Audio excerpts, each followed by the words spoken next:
So now that you've seen the details of using SharePoint Designer with workflows in SharePoint 2013, let's actually see a little bit of in action. What we're going to do is we're going to go through and create a workflow with SharePoint Designer, and do that with a site on SharePoint.com, which is SharePoint 2013 in the Office 365 environment. So the first thing we're going to do with this is we're going to hop over and take a look at the site collection that I actually have there. You know, this is on SharePoint.com. I've got some different sites that I've got here, so what I'm going to do is just work on the base team site. And I've got a timeout, so one moment. While I was talking, my security ticket timed out, so let's go on back. Let's open it on up. And we've got our URL. So we'll do a copy shortcut so we can actually have that team site, and then we'll go to where I've already got SharePoint Designer loaded up, and we'll open that site up so we can actually go through and create. We'll take a look at the couple of workflows in there. So let's go through and do a site. You can see it remembers my different sites. I'm pasting it in here just so you can see that you enter it in as a URL and not as a file name or network name. Go in there and open it up, and SharePoint will go out and find the information, pull down the information it needs to show that site information. I've already been here, so you see it opened up fairly quickly. Sometimes it can take just a little bit of time, so let it actually pull down all the information it needs. Once you get here, you can see that the SharePoint Designer looks a lot like it has for a while, and you'll see that across the ribbon, you've actually got a lot of the pieces that you would turn over to a designer or somebody working with the information architecture. You got your web part pages, you got the ability to build and customize SharePoint lists, document libraries, which are just a specific type of list. We've got our workflows that we're going to talk about in just a second. You can create subsites off of this, do renames, reset the site to template, which is very useful, especially if somebody's gone through and done some interesting things to it. You can work with the security, add the users, groups, manage all of that kind of piece that you would do in the browser. You can preview it in the browser and do the administrative web page. You can save the site as a template and then go through all the options. So we've got a very full-featured editing tool here for your SharePoint site. What we're going to look at is the workflows themselves in this piece. And what we're going to start with is creating a list workflow. This is pretty much one of the easiest kind of workflows that you can get going on.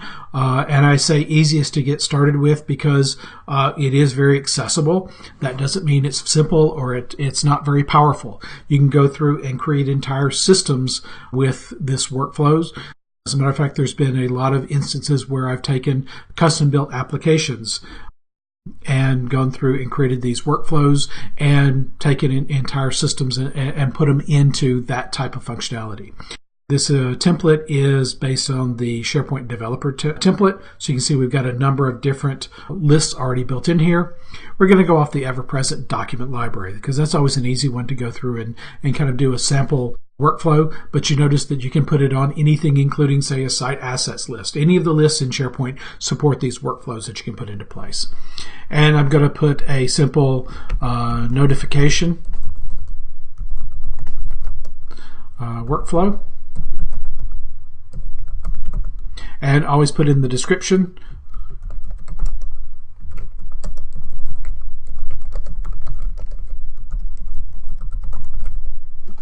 and come in there and let the whoever comes behind me understand what's happening here. The more you put in that description, the better off it is. You won't be able to fully document it, but it'll actually let them know what's going on, and maybe if you've got a good governance set up inside your organization, a link to maybe a full spec docs or something like that you can tie into here. That's always very, very helpful as things go forward, or as your governance people want to make sure everything's happening.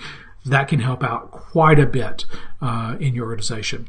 And then down here at the bottom is something that's new for SharePoint 2013. Obviously, things have changed a bit. If you haven't seen the architectural diagram on how the workflows actually operate, this is a little bit on the administration side rather than the developer side. But do know that the workflow engines are different between SharePoint 2010 and 2013.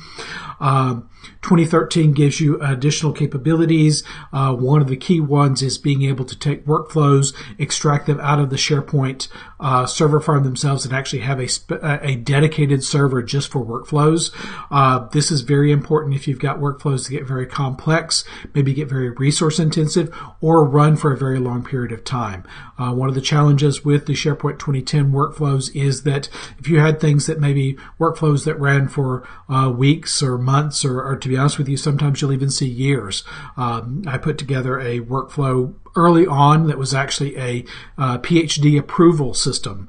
That know where the dissertation was, what were the reviews, all that kind of stuff. It was fairly complex, but if you've known people who've done PhDs or have maybe gone through the process yourself, you'll know that it sometimes takes many, many years to go through that entire workflow.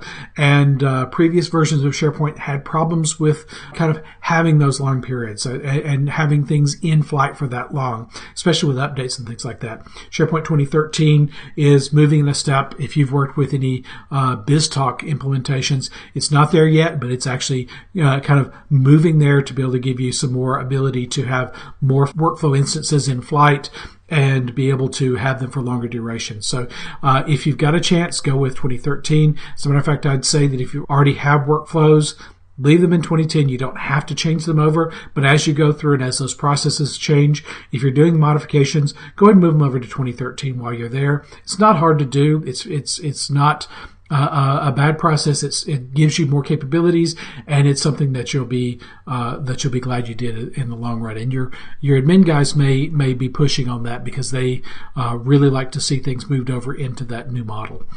So we'll go in and we'll choose the 2013 workflow engine and come through and give it just a second. It'll go find all the metadata that flashed up and says it need to get the metadata on the list. Sometimes that may take a little bit. Be aware of that, but it came on back. And you see we've got a nice blank workflow. We've got our information about save and publish. Go in and check it for errors. We don't have any advanced properties yet because we don't have information. We've got our conditions and our actions. We've got our stages and then steps within the stage, so we can actually put those in together. We've got our loops that I mentioned in the other piece, that if we want things to be able to loop one or many times, we can actually do, if we're doing a conditional, then we can do a if and then an else branch if we got that in place, and I'll do that as we put our workflow in here. We got a parallel block. The parallel block allows us to actually go through and say this document was a project document, and we needed to send part of it to IT to make sure the technology was right, but we also needed creative to marketing to check and make sure that all the look and feel are correctly, whichever one may handle that for your organization. And they didn't need to actually review the same pieces. We could split that out, have them both go through a parallel approval cycle, and then come to the end and make a decision on that. So we can actually kick those off. We don't have to have them done in serial. We can do them in parallel, and we can see that in the design here. And we've got our information on the app steps, have the actions read and write to all items in a step. So we've got different pieces there. We've got our views. And views are interesting because we're in the text-based browser right now that we're going through and we're typing in information and we're seeing what's going on. If you're more of a visual person, or maybe you have your process people use Visio to work with with flowcharts and system diagrams and organizational charts, you can actually use Visio 2013 to actually go through, use shapes that SharePoint provides, and do the workflow inside of Visio. It's a very nice tool. I generally don't show it in demos because it is an extra licensing step. But if you've got it available in your organization, it's very, very useful, especially for people who aren't technical or people who are used to working in Visio for their normal workday. It's a very accessible way of gathering the information and working with it. You can actually, instead of editing, you can just export it to Visio. You can export it out, send it to maybe your engineering team or people or your process team that have that, and then be able to bring that back in when they get finished with it. Let them work on it and then come back in. So you can even push it out and pull it back in. We've got our workflow settings that I'm going to look at in I'll actually start that right now rather than before we do the editing, and then we'll actually look at the initiation form parameters and local variables once we look at the settings themselves. So we've gone into the workflow settings. This is the general pieces. You can see we've got our name and our description. It gives us information, the type, and all the pieces there. So if you've got these workflows laying around, you just pop in and get the information. It'll give you all the pieces that you need. You can actually go and do the customization. We'll go back and edit the workflow in just a moment. But if we've got lists that are associated with the workflow, we can go and open them up. We can actually do the site list, content type, all those kind of pieces. So if you've got some information you need to pull in from outside the list to support your workflow, you can actually see what's going on in there. We've got the task list that's associated with it. And here you can actually see that we've got the task list and history list over on the right-hand side that we'll be looking at. But you can actually open those up and see what's going on, see what configurations. Remember, all of these lists can be customized and can be moved around. So you want to make sure that that what you need is already in those task lists, or you don't want to be assigning things or trying to assign things to columns that aren't on your task lists. For the task list and workflow themselves, we only have our workflow task and we don't have our workflow list here, workflow history. So we've got kind of one choice. If we wanted to, we can create new ones off of this if we didn't want to get those kind of mixed up, because remember, these are for your site. And all of this workflow task and workflow history kind of are pooled together for this site. So if you've got multiple workflows that you want to break them out in different lists, you can do that here. For most organizations, you generally want to use the list together, because you can actually do views and filters on them. You actually don't have to worry too much about things colliding, and it helps to be able to see kind of a dashboard overview of where those workflows are. So keeping those together would be generally good. You'll probably find instances where you want to break them out as well, or maybe have different workflow groupings if you're using workflows extensively in your SharePoint implementation. Going in and seeing the change the start options.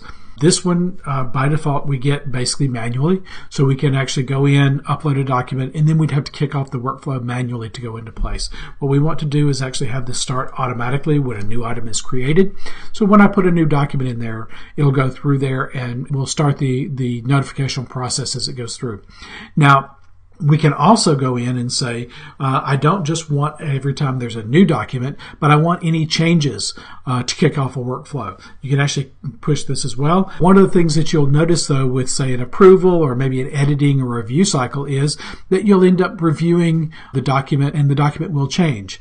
So generally, you want to be fairly cautious about kicking off the workflow again when it's changed, because you can end up having new workflows for each version, whereas you don't have maybe a dozen different workflows going on the same document as it just comes from putting it in there to final approval. So be a little bit cautious about that. Sometimes you'll want that to happen, but a lot of times you want to be aware of it. And if you do set it up to basically start the workflow when it's changed, make sure it's not a very complex workflow, or at least have the workflow when it comes in. Check and see if there are already workflows in flight for that document, so you can take the appropriate action. Maybe it's further down in the process. You want to bring it back up. Maybe the new process can skip some steps if it's already gone through some pieces. Just be aware of that as you go into place.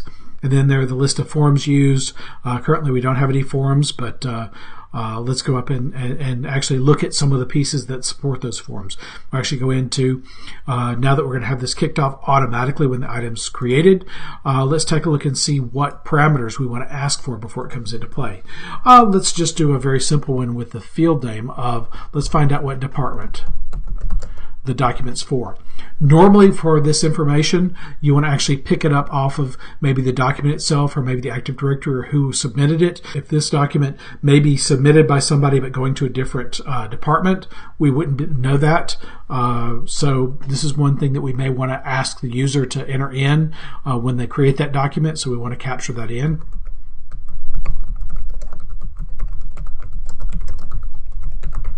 Be as descriptive as you can, and you notice we've got some built-in information types. So we've got a single line of text. We can actually let them put in all kinds of information, choices, drop-downs, hyperlinks, all the rest of that. We'll stick with a single line of text, and as a default value, we'll say that we've got a engineering. This is this is maybe a civil engineering group, and most of these documents are going to end up going to engineering. So we'll put that as a default, so that if it's correct, then it goes in there. Exceptions to that, maybe it goes to marketing or finance or things like that. The user can enter in and say, nope, that's not where we want to go to end up at. So we've got that in. We can actually go in, we can modify, we can put as many of these as we want to in, but again, we want to keep this as few as possible so that as it goes through the process, then we've got we've got as little resistance as possible to gathering all the information we need as users enter those in. We can also put in local variables. These are pieces that we just want to store. Let's put in just put in steps. We can go in and say, I'm going to just have this as an integer. And now we can actually, through the workflow, we can actually, that's our variable that we can handle as we go through the process. So we got all those in place. So we got all of our information around the workflow done. Now let's actually go into the workflow itself. You can see we've got, as you saw earlier, the simple stage. We're going to stage 1, which is going to be, we're going to do notification.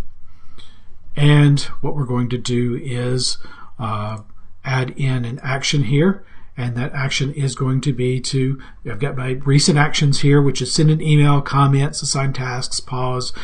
You can actually do the coordination action, which is this workflow can kick off other workflows or multiple workflows. You can start a list workflow on another list or on this same list. You can actually start site workflows that go into place. For example, maybe we go through and do a workflow of we need a new team site. We can go through this workflow and say, gather the information, get the approval, get resources allocated, and then the site workflow itself can actually go through and create new subsites that populate off of information that you've gathered through this particular workflow and pass that information back and forth. There's a lot of different things you can do with these chained workflows. The really nice thing about the doing the workflows is that you tend not to have a very high incidence of what we call unintended interaction of features.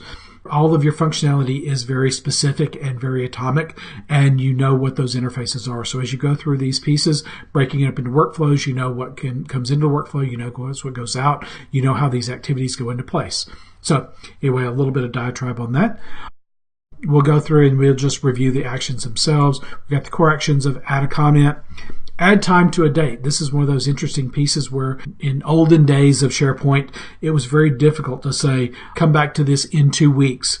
With this, we can actually say we've got today, and then we can add 2 weeks to that, and so we can know when things come in, or we can know when your review cycle is up, or those kind of things. We can build a dictionary of items as we're coming through here. We can actually call a web service. Say this is a civil engineering group. We know that this document is maybe our schedule of equipment for this upcoming week. We're doing the approval. It's got to be done today, and it's going to tell us where everything needs to be over the week. I could actually use this to do a quick call to an HTTP web service.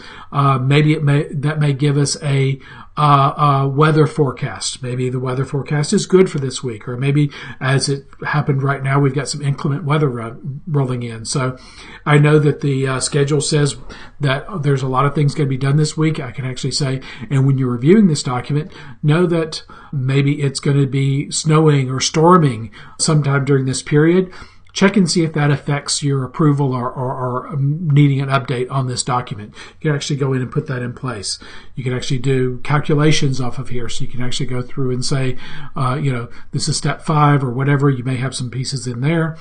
Log to history list. So we actually can say, and I'll go ahead and do that. Let's log a message to the history that says, we'll do the notification. This doesn't actually go onto the document that we've got, but it actually puts into that history so we can track and see what's happened inside the workflow. So we've actually got that going into place, and now we've actually got our stage in place. We've got our workflow. Now let's actually go through, and I'm going to put another action in here, and I'm going to say let's send an email. So we're going to put that in place, then email myself. I happen to be the admin here, so it's an easy way to put it in. But if you notice, we can actually send email to company administrator, directly to me, to the team site members. So all the security groups that you normally have are available here for sending those out. We can actually do lookups in the Active Directory or what's going on. You can send to the user who created the item. So we're going to go in here, but we're going to say, hey, me.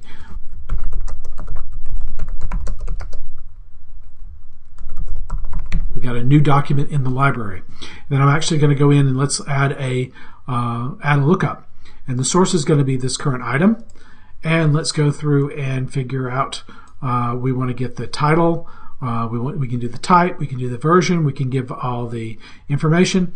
Let's just go ahead and give it the source URL, which is basically going to give me a link back to the document itself so I can see what's going on. So we're going to go in and it says,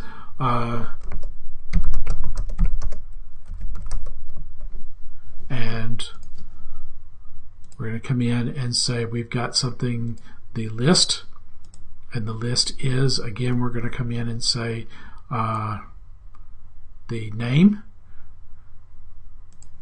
and so we can actually go through and see the list itself. So we're going to link in there. We can actually go into the item itself and give the information on the list from the items, but we're going to actually just come into place and say we got the list and the name, and then the again we're going to do the source URL.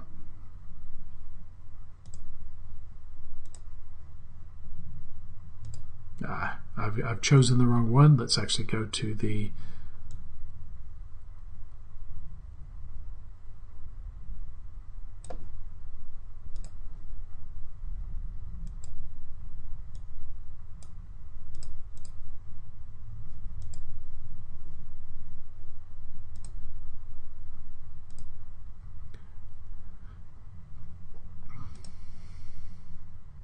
and in your library.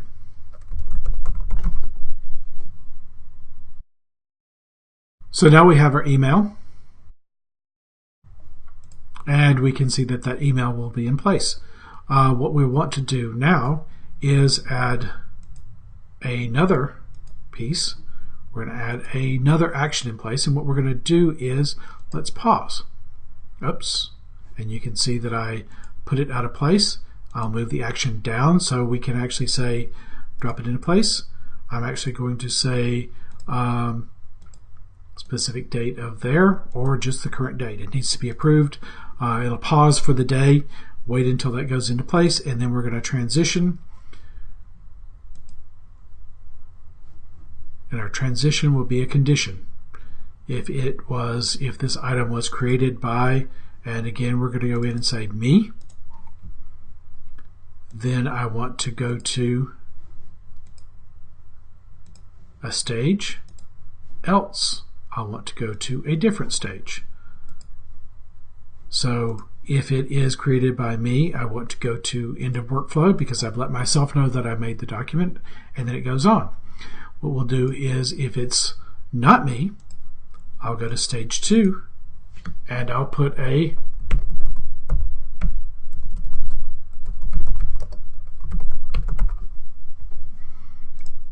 and then we've got that in place. Let me go in and add. We said a send an email before. Let's send another email.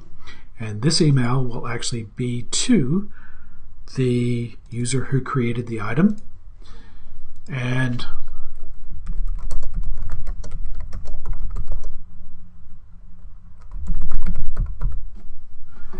we can just go in and say, there it is. We can we've already entered in the pieces, but we can go in and say the current item, and let's go to the title and just put the title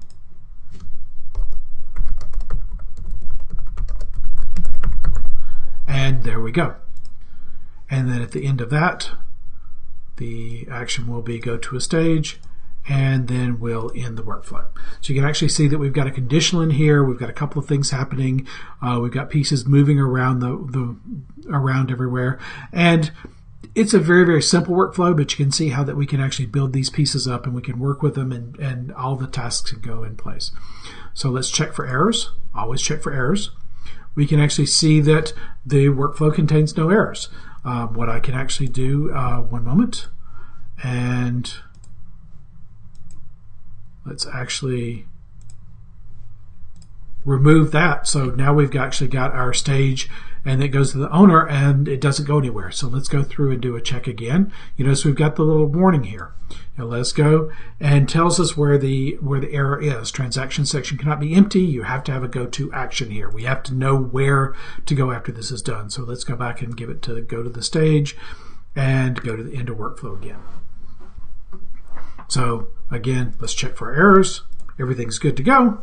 And now we can actually publish.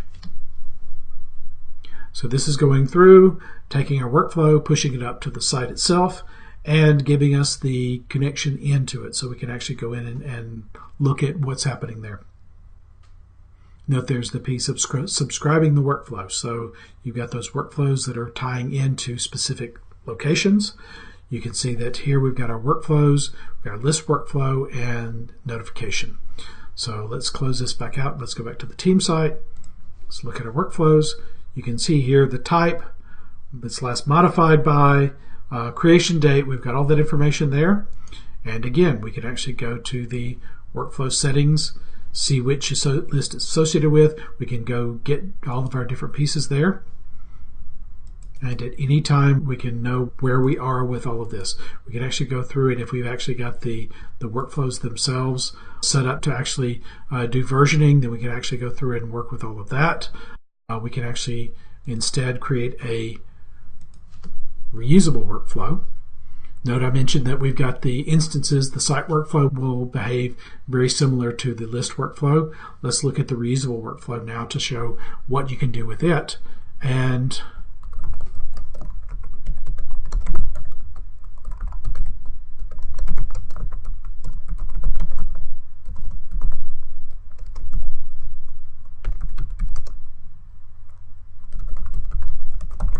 I'll put it as Nosy Developer. Content type is all. If we had very specific content types, we could tie it just to that as it went through. But right now we've just got our base piece, and then we're going to stick with our 2013. And there is me. I always put an extra period in. So we go through, we create our new workflow, and you notice that everything looks very, very similar. Go into the settings itself.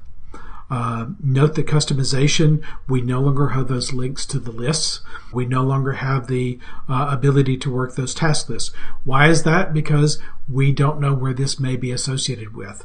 Because it's reusable, it may be different places. We don't want to bind these specifically to tasks, or we don't want to bind these to specific locations in a site, because this workflow may not be deployed to that site. So one of the things we want to do here is, you see that, like I say, it looks very similar, but we can actually go through and things are different. Update the workflow tasks, use on sites with this language, so we can actually, visibility is this site only. We could actually say that if we're pushing out to multiple sites, if we had a very complex piece, we could actually say this only works on Spanish sites or English sites, or US English or British English, depending on that kind of deal. You can actually drill down into all those pieces, and we can actually choose. Remember we said the problem with the change, we could actually say this doesn't make sense for this one to allow automatic start on changes, so we can disable that, because once we go through there, then whoever associates it with it gets all those options to be able to attach to the specific task list, or set up the startup options on all of that. And again, I'm not going to go through the entire detail because you just saw how all the different pieces work with the workflow. I do need to come back over to edit the workflow and give us just enough to do a save. But a lot of this is going to be very, very similar to what you saw with the list itself. And let me go ahead and put my action. And on this action, it's going to be, put it as Nosy Developer. And my comment will just be the nice, creepy get everybody upset. Don't ever do this, by the way. And then the transition to stage, we'll do the action, go to a stage, and into workflow. So basically what this does is, if it comes in, it just does a very simple workflow, puts a comment on there that says, I'm watching this list, and ends. So pretty simple, pretty silly to do, but it's just a nice little quick little piece. Go in, then we go ahead and publish it, and away we go. So now we can go back and take a look at our workflows. You can see that we've got the different types of workflows, the list workflow, the demo workflow. We can take this workflow, we can copy it, modify it. Oh, and the other piece I was going to point out is if you've got that list workflow, we'll go in, edit, do the settings, but we can also save the workflow as a template. So this is our list workflow because it is tied to a specific document library. We go, okay, well, it has to be there. So we can come in and say, I want to take that and I want to save it as a template. So you saw it was copied over into Site Assets, and give it just a moment.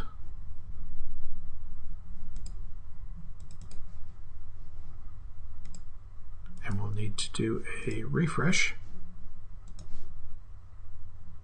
And you can see that we've got our notification workflow that we can now save, check out, edit in advanced mode. We can do all those kind of things, but normally we'll just go in and just pull it down and be able to work with it however we feel like. So we've got our permissions and everything that we need there. What we want to do is just go in,